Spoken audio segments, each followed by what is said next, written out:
La répression est toujours plus violente à mesure que la colère s'étend en Iran.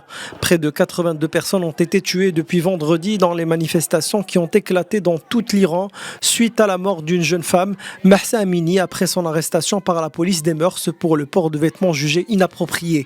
Le soutien qui était local est devenu international. Ce qui se passe en Iran, ça me rend très très triste et ça me touche beaucoup. C'est pour ça que quand je vois tout cet élan de solidarité, je trouve ça magnifique en fait.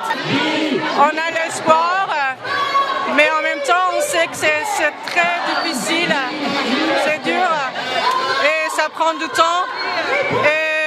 Mais là, cette fois-là, les gens n'ont rien à perdre.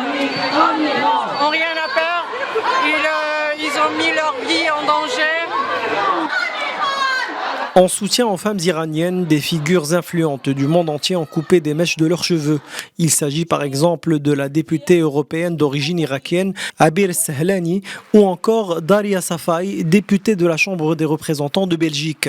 En France, une cinquantaine d'actrices et chanteuses françaises ont fait de même. Un geste très significatif qui n'a pas du tout plu au porte-parole de la diplomatie iranienne.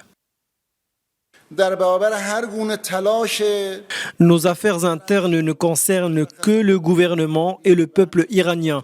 Nous ne laisserons aucun pays interférer dans les affaires internes de la République islamique iranienne.